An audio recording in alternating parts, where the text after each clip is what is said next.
अस्सलाम वालेकुम my YouTube family, कैसे हैं आप सब। उम्मीद करती हूँ आप सब बिल्कुल खैरियत से होंगे। तो जनाब यहाँ पे है सुबह सुबह का टाइम और यहाँ पे मैं बच्चों का लंच बॉक्स रेडी कर रही थी और आज मैंने देने थे पैनकेक्स और इसका बैटर जो सा मैंने रात को ही बना लिया था और मैंने आप लोगों के साथ बल्कि रेसिपी भी शेयर की है। मुझसे कुछ लोगों ने कहा था कि रेसिपी शेयर करें, तो फिर मैंने ना पूरी डिटेल में रेसिपी शेयर की और अब आप देख लेंगे बक कैसे रहे हैं। और ये मैंने आज इसमें ब्लू कलर यूज़ किया था, इसलिए थोड़े ये अजीब से लग रहे हैं। और वैसे मैंने इसमें येलो कलर डालती हूँ, उससे बड़ा ही प्यारा सा कलर आ जाता है। और बस यहाँ पर मेरे पास पड़ा हुआ था ब्लू कलर, तो मैंने कहा चलो यार डालते हैं, बच्चे खुश हो जाएंगे। लेकिन मैंने इतना डार्क नहीं किया और लाइट कलर ना फिर थोड़ा सा अजीब लग रहा था। और उसके बाद बस बच्चों को स्कूल वगैरह ड्रॉप किया और अपने बाकी के काम किए। और यहाँ पर मैं और ज़ुबैर कर रहे थे नाश्ता और मैंने अपने लिए बना लिया था अच्छा क्रिस्पी सा मज़ेदार सा पराठा और उस पर मैंने डाला हनी और साथ मैंने डाला बटर। और ये वाला कम्बो जो है ना बड़ा ही मज़े का लगता है। अगर कभी आप लोगों ने ट्राई नहीं किया तो ज़रूर ट्राई करके देखें। और यहाँ पर जनाब कड़ी बनाऊँगी आज और प्याज चढ़ा दिया, लहसन क्योंकि क्यूब था तो वो भी मैंने साथ ही डाल दिया। हम प्याज को हमने कलर तो चेंज करना है, जब तक ये थोड़ा सा ट्रांसलूसेंट सा होगा तो लहसन भी हमारा मेल्ट हो जाएगा। तो जितनी देर में ये होगा मैं ना लस्सी बना लूँगी और किचन में से नहीं है सब कुछ समेट लूँगी बिखरा हुआ। और बस आज काफ़ी टाइम के बाद मैंने बनाई थी कड़ी। और ना कड़ी बनाओ ना तो फिर बच्चों को ये होता है कि थोड़े से पकोड़े वगैरह भी फ्राई हुए हुए रखें। और अनाया वैसे भी कड़ी शौक से नहीं खाती, तो फिर मैंने पकोड़े भी थोड़े से निकाल लिए थे। और यहाँ पर बच्चे आ गए थे दिन को स्कूल से और ना बैठ के हम दिन का खाना खा रहे थे। और आज मैंने नाश्ता भी हैवी किया था, लेकिन मैंने आधा पराठा छोड़ दिया था, तो फिर मुझे इस टाइम दोबारा भूख लगी थी। तो फिर मैंने कहा चलो खाना खाएं। और उस खाना खाने के बाद थोड़ी देर बच्चों को रेस्ट करवाया और उसके बाद बिठाया मैंने पढ़ने के लिए। और बस आज सारा दिन कुछ खास रिकॉर्ड नहीं किया। कड़ी की रेसिपी मैंने अपनी तरफ से रिकॉर्ड की थी, लेकिन अब वो क्लिप्स कहाँ गए मुझे पता नहीं है, तो वो भी मिस हो गए थे। और यहाँ पर फिर ना बस ये है रात का टाइम और यहाँ पर मैंने बना ली थी रोटी। आज मैंने बनानी थी मकई की रोटी कड़ी के साथ, लेकिन मकई का आटा ही नहीं मिला मुझे घर में, तो अब जाऊँगी तो लेके आऊँगी। तो मैंने कहा यहाँ पर बनाते हैं चूरी और कड़ी वाली ना चूरी भी बड़े मज़े की बनती है। मतलब रोटी आप इस तरह से ना चूरी कूट के खाएँ। तो मैंने हाफ़ सी रोटी की चूरी कूटी थी, मैंने कहा अगर ना खानी हुई तो फिर ना वेस्ट ना हो। तो ये था कि खा के बंदा दोबारा से मिक्स कर लेता है, ताकि ना इस तरह की चीज़ तो कोई और भी नहीं खा सकता बची हुई, और फिर चीज़ जो उनसे ना बची हुई वेस्ट भी नहीं होनी चाहिए। और बस यहाँ पर बच्चों को कुरान पाक रिवाइज़ करने के लिए बिठाया हुआ है, जो बाजी सबक वगैरह देती हैं वो। और जब तक मैं ना किचन क्लीन कर लूँगी, खाना शाना हमने खा लिया था, तो ये बर्तन समेटूँगी और बाकी जो उनसे ना वो सारे वॉश कर लूँगी। तो जितनी देर में ये लोग पढ़ लेंगे। अच्छा जनाब, मेरे से ना काफ़ी सारे लोग बार बार पूछ रहे थे कि जो किचन किंग का मैंने ये नॉन स्टिक सेट लिया था, इसकी क्या सूरत हाल है, इसके रिव्यूज़ देते हैं ये वो। काफ़ी सारे मैसेज आ रहे थे, तो मैंने कहा चलो अभी मैंने बर्तन वगैरह धोए, किचन साफ़ किया, तो मैं फटाफट से रिकॉर्ड भी कर लूँ। तो सबसे ज़्यादा जो मेरे घर में इनमें से सब बर्तनों में से यूज़ हुआ है वो ये कढ़ाई हुई है यूज़।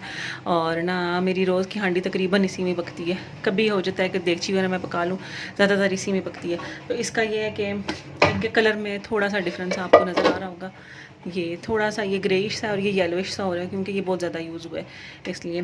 और दूसरा इसकी बैक साइड पे ये सारे से इस तरह से ना ये स्क्रैचेस वगैरह, ये थोड़ा सा ना हो रहा है। ये जो मार्बल कोटिंग है ना, ये यहाँ से थोड़ी सी रिमूव हुई है, वो भी मेरे स्टोव की वजह से, क्योंकि मेरा ना जो स्टोव है ना वो इसके ऊपर आता है।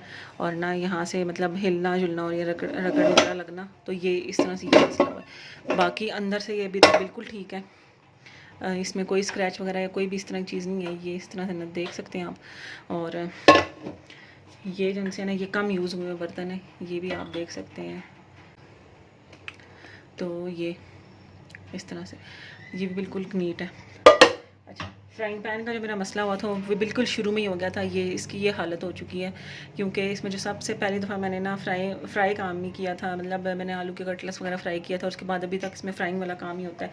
तो शुरू के 1-2 दफ़ा के यूज़ के बाद ही ना ये इस तरह का हो गया था, और उसके बाद ये क्लीन नहीं हो रहा। मैंने बड़ी कोशिश की है, तो मतलब जो मुझे ट्रिक्स पता है उनसे नहीं हो रहा। हाँ, अगर कोई बहुत अच्छा है जो बर्तन धोने में माहिर है तो उससे शायद हो जाए, लेकिन ना मेरे से नहीं हो रहा। तो फिर मैंने खैर इसको छोड़ दिया। और ना अंदर वाली साइड भी ना इसकी अब आप देख सकते हैं कलर में कितना डिफरेंस आ गया, और इसके साथ कलर में भी कितना आ गया ये। तो इस तरह से ये ना इसके कलर का डिफरेंस हो गया। क्योंकि इसमें सारा फ्राइंग वाला ही काम होता है, इसमें भले तलना, बस जो भी तलने वाला काम होता है ना वो ज़्यादातर इसी में होता है। इसका ना फ्राइंग के बाद ये हाल हो चुका है। और बाकी कोटिंग वगैरह ना इसकी भी बिल्कुल ख़राब नहीं हुई है, बिल्कुल भी नहीं हुई, अभी तक ठीक चल रही है। ऑलमोस्ट 8 मंथ हो चुके हैं मुझे यूज़ करते हुए इनको। और ना ये जनाब सॉस पैन जो चाय वाला होता है ये भी डेली यूज़ होता है, तो इसकी भी ना यहाँ से हल्की हल्की सी ना साइडों से ये मार्बल कोटिंग जो है ना वो उखड़ना उतरना शुरू हो गई है जो भी है। तो अंदर से ये भी बिल्कुल नीट है। एक मेरे से इसमें गलती हुई थी और ना वो ये हुई थी कि ये देख सकते हैं आप, ये 2 निशान ये और ये जो इलेक्ट्रिक होता है ना बीटर, जिसे हम केक की क्रीम वगैरह, मैंने केक की क्रीम बीट की थी, बल्कि कॉफ़ी मैंने बीट की थी, सॉरी, तो कॉफ़ी बीट की थी। और ना उसके बाद जो कॉफ़ी उसके आगे विस्क के साथ लगी रह जाती है ना, वो मैंने कहा चलो कॉफ़ी भी बना लेती हूँ। तो मैंने कहा कि देगची में दूध डाल के मैंने इसमें बीटर चला दिया। और ना जब मैंने बाद में देखा तो ये और ये यहाँ से ना 2 जगह से ये कोटिंग उखड़ चुकी थी और ये मसला हो गया था। लेकिन इस बात को भी हुए हुए तकरीबन महीने से 1.5 महीना हो चुका है। और ना जो उखड़ी थी ना उसी से बस वही उखड़ी हुई है, इसके अलावा इसमें से ना यहाँ से साइडों से कुछ भी नहीं उतरा दोबारा, ना उतर के चाय वगैरह में मिक्स हुआ है और ना ही उतरा, मतलब उखड़ना शुरू हुआ है। क्योंकि अगर वो लेना नॉन स्टिक है तो वो एक दफ़ा जहाँ से उखड़ जाए ना फिर उस आहिस्ता आहिस्ता वो छोड़ना शुरू कर देती है और आहिस्ता आहिस्ता करके ना सारी देगची आपकी ना उखड़ जाती है। तो इसमें अभी तक ये नहीं हुआ, तो अभी तक ये यहीं पे रुका हुआ है। तो ये मैंने कहा आप लोगों के साथ शेयर कर दूँ। बाकी ये जो एजिंग है ना यहाँ से भी ना हल्की हल्की सी, बहुत ही हल्की हल्की सी ना ऐसे वो होना शुरू हो गई है, क्योंकि चाय वाली देगची ऑलमोस्ट रोज़ाना यूज़ होती है, तो ये हो गया। और ये वो जो कम यूज़ हुए हैं, अगर आपके घर में कम यूज़ है बर्तनों का या इस तरह से, तो ये बिल्कुल नीट है अभी तक भी देगचे, क्योंकि ये कम यूज़ हुए हैं। तो उम्मीद करती हूँ आपकी इससे इस रिव्यू से हेल्प हो गई होगी कि लेना चाहिए या नहीं लेना चाहिए। ओवरऑल मेरा जो एक्सपीरियंस है, मेरा मार्बल कोटिंग के साथ एक्सपीरियंस बड़ा अच्छा रहा है और मैंने सिर्फ किचन किंग का ही यूज़ किया यही वाला, तो मुझे अच्छा लगा है। क्योंकि नॉन स्टिक के बर्तनों की निस्बत ना मुझे ये सही लगे हैं, क्योंकि वो बड़ी जल्दी ख़राब होना शुरू हो जाते हैं।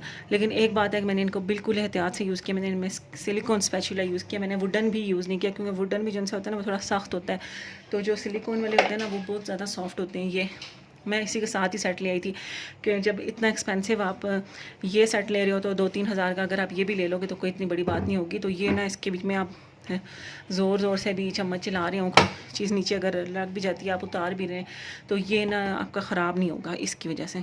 तो अगर आप इस पे इन्वेस्ट करना चाह रहे हैं तो साथ फिर सिलिकॉन के चमचों पे ज़रूर इन्वेस्ट करना है आपने। लकड़ी के चमचे भी मैंने यूज़ करना काफ़ी अरसे से नॉन स्टिक में छोड़े हुए हैं, ये मार्बल कोटिंग में बिल्कुल भी यूज़ नहीं किया है, क्योंकि जो लकड़ी होती है ना वो भी थोड़ी सी सख्त होती है, वो भी अगर इसके अंदर जाएगी तो आहिस्ता आहिस्ता इसकी लाइफ को कम करेगी, वो भी लाजमी। तो बस ये जो मेरा एक्सपीरियंस था मैंने शेयर कर दिया आप लोगों के साथ, उम्मीद करती हूँ आप लोगों को इससे फ़ायदा हुआ होगा। तो और बस किचन किंग के जो मार्बल सेट का आप लोग रिव्यू काफ़ी टाइम से मांग रहे थे, तो वो मैंने आप लोगों के साथ शेयर कर दिया है और उम्मीद करती हूँ आपकी काफ़ी हेल्प होगी उससे। और ना ऑनेस्ट रिव्यू था, जेन्युइन, क्योंकि पूरे 8 महीने मैंने इसको यूज़ किया और उसके बाद मैंने आप लोगों के साथ रिव्यू शेयर किया। और यहाँ पर जनाब अगली सुबह है और सुबह सुबह का टाइम है और यहाँ पर मैं बच्चों का लंच बॉक्स रेडी करूँगी। आज मैंने देना था बच्चों को शामी और अंडे वाला सैंडविच, तो अंडा मैंने ना फेंट के नहीं पकाया, मैंने इसी तरह ही पका लिया। तो मैंने कहा इसी तरह से ही आज थोड़ा सा डिफरेंट सा बना कर देती हूँ बच्चों को। और बस जब तक कबाब वगैरह फ्राई हो रहे हैं, साथ ही साथ आए हुए थे बनाना, और बच्चों को बनाना मिल्क शेक काफ़ी पसंद है, तो मैंने कहा चलो उनको नाश्ते में बनाना मिल्क शेक भी दे दूं, क्योंकि नाश्ता वगैरह बच्चे आजकल ना बिल्कुल भी शौक़ से नहीं कर रहे थे। लेकिन खैर अब मैंने सख्ती से करवाना शुरू किया है, और क्योंकि उस दिन नया की स्कूल में तबीयत ख़राब हो गई थी असेंबली टाइम पर, और काफ़ी टाइम के बाद असेंबली हुई है, तो नया असेंबली में बेहोश हो गई हैं। तो खैर थोड़ा बहुत तो करके गई भी थी, लेकिन ये है कि अब मैंने ना प्रॉपर इनको एग वगैरह देना शुरू किया सुबह सुबह, कि किसी भी फॉर्म में ना मैं इनको पूरा अंडा ना सुबह खिला के भेजूँ। तो यहाँ पर मैंने बस बनानास ले लिए थे और उसमें मैं डालूँगी थोड़ी सी शुगर और साथ मिल्क, और बच्चों को ना मैं बना कर दे दूँगी मिल्क शेक। और जो दूध है ना वो मैं बच्चों का नीडो ही यूज़ कर रही हूँ, क्योंकि इसी बहाने ना दूध भी हो जाएगा। हाशिर तो चलो दूध शौक़ से पी लेता, लेकिन अनाया बिल्कुल भी शौक़ से नहीं पीती। तो ये है कि इस तरह के फ्रूट वगैरह डाल के शेक वगैरह बना दो ना, तो फिर ये है कि चलो इसी बहाने दूध भी पिया जाता है। और बस जनाब जितनी देर में हुआ है भाई मिल्क शेक रेडी, इतनी देर में यहाँ पे नाश्ता लंच बॉक्स की तैयारी भी होगी ऑलमोस्ट। और बस ये मैंने ना स्लाइस में लगाए थे और सैंडविच मेकर में मैंने इनको बना लिए थे सैंडविचेस, और यहाँ पर बस बच्चों को नाश्ता दूँगी। और इसके बाद चलेंगे बच्चों को स्कूल ड्रॉप करने। और थोड़ा सा पानी मैंने रख लिया था अपने लिए, और साथ ज़ुबैर के लिए भी मैंने 2 बनानास रख लिए थे कि चलो बच्चों को दिए हैं तो ज़ुबैर भी खा लें, और मुझे पसंद नहीं है इसलिए मैंने तो अपने लिए नहीं रखे। और बच्चों को स्कूल वगैरह छोड़ के तो फिर जो कोई काम होना फिर वो हम कर आते हैं। आजकल गर्मी ज़्यादा है तो जिस दिन काम ना हो तो फिर उस दिन ज़ुबैर बाइक पर स्कूल छोड़ आते हैं, वरना फिर हम गाड़ी पर चले जाते हैं और वापसी पर अपने काम भी कम्प्लीट कर लेते हैं।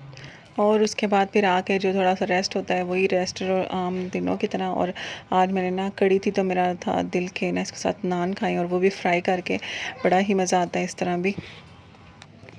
और आज बस हांडी नहीं पकानी, और ना मैंने कहा कि चलो कपड़े इस्त्री वाला काम शुरू करते हैं। इसमें पहले तो बाहर करूँगी, फिर पूरी अलमारी भरी है ये करेंगे, बस अब ये शुरू करते हैं। और बस शाम का टाइम है, अभी भूख लग रही थी तो ये मैंने कहा चलो थोड़ी सी गार्लिक ब्रेड बना के ट्राई करते हैं। तो ये मैंने बटर लिया, इसमें मैंने कुटी हुई लाल मिर्च और नमक और थोड़ा सा गार्लिक पाउडर और वो जो इटालियन सीजनिंग पड़ी हुई थी ये वाली, ये डाल दी है थोड़ी सी। तो बस इसको ना ब्रेड पे लगाएंगे, अपना ब्रेड को टोस्ट कर लेंगे हल्की आंच पे। और यहाँ पर मैंने ना ब्रेड की दोनों साइड्स पे वो लगा दिया था बटर वाला मिक्सचर। और ना एक तरफ से जब अच्छी तरह से टोस्ट हो जाएगी ना, फिर हम इसकी साइड चेंज करेंगे और ऊपर चीज़ डाल देंगे, ताकि जब तक यहाँ से टोस्ट हो तो चीज़ वगैरह भी मेल्ट हो जाए। तो ये थोड़ा सा हो जाए फिर साइड चेंज करती हूँ। और ये मैंने चीज़ भी काट लिया, थोड़ी सी मैंने ना शिमला मिर्च भी काटी है, कि दोनों चीज़ें ना मिक्स करके डालते हैं। और ये एक साइड से ना अच्छी तरह से टोस्ट हो गई है, और ना सही क्रिस्पी सी भी होगी। अगर हल्की आंच पे रखेंगे ना तो फिर ये सही क्रिस्पी हो जाएगी, और अगर आपको सॉफ्ट पसंद हो तो फिर थोड़ी सी हल्की से ज़्यादा आंच रख लें तो फिर वो क्रिस्पी इतनी नहीं होगी और ना सॉफ्ट सॉफ्ट सी रहेगी। और ये मैंने स्लाइस पे चीज़ वगैरह डाल दिया, अब इसको ऊपर ढक्कन रख दूँगी तो हल्की आंच पे टोस्ट होगा 2-3 मिनट, तो फिर इसको बस ये हमारा रेडी हो जाएगा। और ये जनाब हमारी गार्लिक चीज़ी गार्लिक ब्रेड रेडी हो चुकी है। और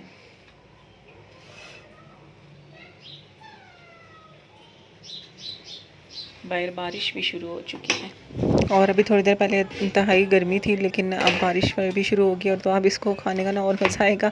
और आज फ्राइडे था, खाना बनाना नहीं था, तो फिर ना शाम को थोड़ी सी हमने स्नैकिंग कर ली, क्योंकि फ्राइडे को फिर ज़ुबैर के साथ बाहर जाना था, तो फिर ज़ुबैर थोड़ा लेट हो जाते हैं, फिर उस टाइम तक काफ़ी शदीद भूख लग जाती है। और बस अभी ये इंजॉय करेंगे। इसके बाद मैंने बिठाया हुआ था बच्चों को पढ़ने के लिए, क्योंकि ना आगे इनके एग्ज़ाम्स होने वाले हैं, और पूरी समर वेकेशन में मैं इनको टाइम नहीं दे सकी प्रॉपर, तो मैं कोशिश करूँगी फिर अब जनाब अभी हमने जाना है बच्चों को लेके पिज़्ज़ा खाने, तो निकलने लगे हैं बस। और आज वैसे हमारा प्लान था कि हमने राउंड हाउस का पिज़्ज़ा ट्राई करना था, और पहले तो ये F10 में थे, लेकिन अब ये E11 में चले गए थे, और हम इतनी दूर गए और वहाँ पर जाकर ना इनका जो हमने आउटलेट देखा, तो फिर हमने प्रोग्राम कैंसिल कर दिया, क्योंकि वहाँ पे बंदा ना बंदे की ज़ात। तो हमने कहा एक तो ये है कि रिव्यूज़ तो इनके काफ़ी अच्छे थे, और 2 से 3 साल हो गए, उससे पहले से मैं कोशिश कर रही थी, लेकिन होम डिलीवरी ये लोग हमारे एरिया में करते नहीं थे, तो इसलिए फिर ना हम ट्राई नहीं कर पाए अभी तक। तो यहाँ पर फिर ना इनका जो आउटलेट था वो बिल्कुल ही छोटा सा था, और ना सिटिंग वगैरह भी नहीं थी, तो दूसरा बिल्कुल भी कोई लोग नहीं थे। तो हमने कहा एक तो ये बात होगी कि टेस्ट वाकई में पता नहीं कैसा हो, और दूसरा कि चीज़ ना पुरानी ना हो, क्योंकि जब सेल ना हो तो ज़ाहिर बात है बनी हुई चीज़ पड़ी रहती है काफ़ी टाइम तक। तो फिर हमने खैर उस प्रोग्राम को कैंसिल किया, और फिर हम लोग आगे 14 स्ट्रीट पर इनका पहले हमने एक दफ़ा ट्राई किया था और अच्छा लगा था। तो अब हमने कहा चलो थोड़ा सा डिटेल में मज़ीद ट्राई करते हैं। और फिर हम लोग खैर ये हम लोग गए ब्लू एरिया, और वहाँ वाली जो आउटलेट थी 14 स्ट्रीट की वो भी वीरान पड़ी थी, तो फिर हम लोग वापस कमर्शियल ही आ गए। हमने कहा कमर्शियल ही चलते हैं। तो यहाँ पर बस फिर जनाब हम वेट कर रहे थे, और बहुत शदीद भूख लगी थी, और इस सारे चक्कर में 9 बजे हम घर से निकले थे, और ऑलमोस्ट 11 साढ़े 11 हो चुके थे। और जब तक हमें पिज़्ज़ा सर्व किया ना तब तक 12 हो चुके थे। वैसे हमारे खाने का टाइम 7 बजे है, तो इसलिए जो भूख लगी हुई थी ना वो लग के अब ख़त्म होना शुरू हो गई थी। और फाइनली जनाब फिर यहाँ पे इंतज़ार की घड़ियाँ हुई ख़त्म और पिज़्ज़ा किया गया हमें सर्व। और बड़ा इन्जॉय किया हमने, बड़ा मज़ा आया, गरम गरम था। और ये था कि टेस्ट भी बहुत अच्छा था और जो ऊपर टॉपिंग्स वगैरह थी ना वो भी अच्छी थी। ये नहीं कि खाली खाली था पिज़्ज़ा। और लास्ट टाइम हमने ना पेरी पेरी सॉस वाला बनवाया था तो वो ना थोड़ा सा टेंगी सा था और इतना हमें मज़ा नहीं आया था। लेकिन इस टाइम हमने मेरे ख्याल में गार्लिक सॉस थी या क्रीमी सॉस थी, क्रीमी गार्लिक सॉस थी, तो वो बनवाया था। और ना ये टेस्ट ना हमें वाकई में बड़ा ही अच्छा लगा। और साइज़ वाइज़ भी अच्छा था, 20 इंच का मंगवाया था। तो ये है कि ना हमें था कि हमसे फ़िनिश हो जाएगा, लेकिन हम लोगों से फ़िनिश नहीं हुआ क्योंकि वैसे हम सारी माँ बच्चे खाने पीने के काफ़ी शौकीन हैं। तो लेकिन फिर भी हम लोग ये फ़िनिश नहीं कर सके थे। और अगर आप लोग मतलब पिज़्ज़ा ट्राई करना चाह रहे हैं थोड़ा सा अच्छा, तो चीज़ियस वगैरह तो काफ़ी फ़ेमस है, लेकिन चीज़ियस वगैरह ने अपना अपनी क्वालिटी काफ़ी ख़राब कर लिया आहिस्ता आहिस्ता।